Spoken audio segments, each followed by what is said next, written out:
Good morning classes. Now we start chapter 3 acid base and salt. July section में पहला chapter है बेटा हम लोगों का एसिड बेस एंड सॉल्ट के बारे में. फर्स्ट हम लोग एसिड के बारे में पढ़ेंगे. आपके पास चैप्टर में अलग अलग साइंटिस्टों ने अलग अलग डेफिनेशन आपको दे रखी हैं. तो पहला हमारे पास जो डेफिनेशन आई है वो आई है लेविएजर और डेवी की. इन लोगों ने अपने हिसाब से एक्सपेरिमेंटली प्रूफ किया है कि एसिड क्या होते हैं, बेसिस क्या होते हैं, सॉल्ट क्या होते हैं. तो इन्होंने कहा एसिड वो होंगे जिसमें आपका 100% या कंपल्सरी प्रोटॉन यानी कि हाइड्रोजन पाया जाएगा. ठीक है. बेसिस को इन्होंने कहा इसमें 100% मेटेलिक ऑक्साइड या हाइड्रोक्साइड होगा. Metallic oxide non metallic oxide बेटा. ठीक है. ऐसे मेटेलिक ऑक्साइड होगा.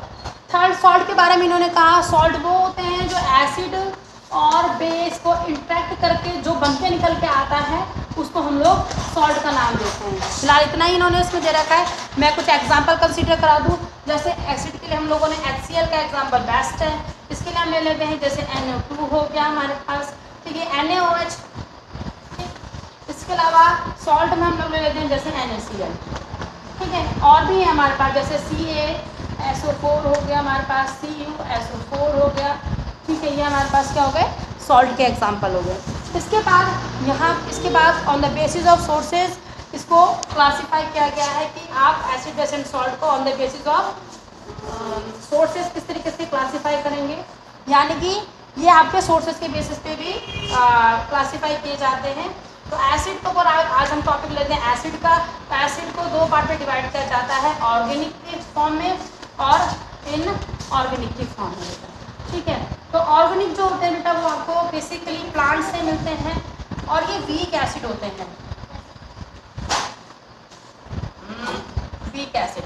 और जो इनऑर्गेनिक होते हैं ये मिनरल एसिड होते हैं. मिनरल एसिड जो होते हैं साथ साथ में ये स्ट्रॉन्ग होते हैं बेटा. ये काफ़ी स्ट्रॉन्ग एसिड होते हैं.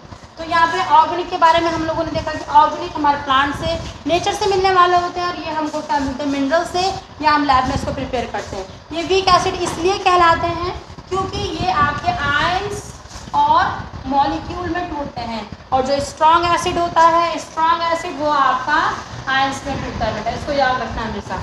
ठीक है. इसके अलावा जो ऑर्गेनिक एसिड होता है वो वीक एसिड होता है. इसलिए अगर आप इसको टेस्ट करते हैं तो इनको टेस्ट किया जा सकता है और पता लगाया जा सकता है. जैसे हम कहते हैं कि एसिड का टेस्ट कैसा होता है तो आप कहोगे कि ये क्या होते हैं खट्टे होते हैं. यानी कि जैसे सिट्रिक एसिड हो गया, एसिटिक एसिड हो गया, लैक्टिक एसिड हो गया, ऑक्सैलिक एसिड हो गया. ये सारे के सारे एसिड आप इन्हें टेस्ट करोगे तो आपको पता लगेगा कि सारे के सारे खट्टे हैं. ठीक है. इसके अलावा इनऑर्गेनिक इन्हें टेस्ट तो नहीं किया जा सकता है लेकिन ये सारे के सारे भी एसिड होते हैं क्योंकि इंडिकेटर से पता लगता है और हम जब केमिकल रिएक्शन करते हैं तो पता लगता है कि ये क्या है एसिड है. ये आपके स्ट्रॉन्ग एसिड आते हैं.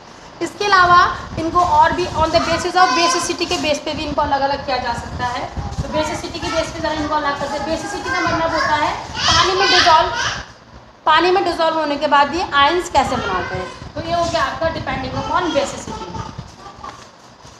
बेसिसिटी के बेस पे इसको हम डिवाइड कर देते हैं मोनो, डाई और ट्राई.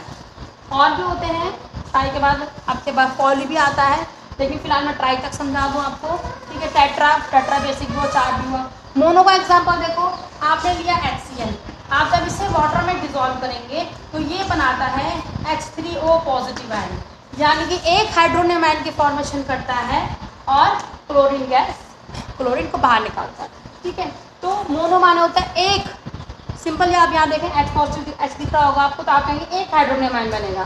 दो के लिए आप दो एग्जांपल ले लेते हैं H2SO4. तो इनको कहते हैं मोनोबेसिक. इसको कहते हैं डाइबेसिक. और आपका तीन का एग्जांपल मिल जाएगा.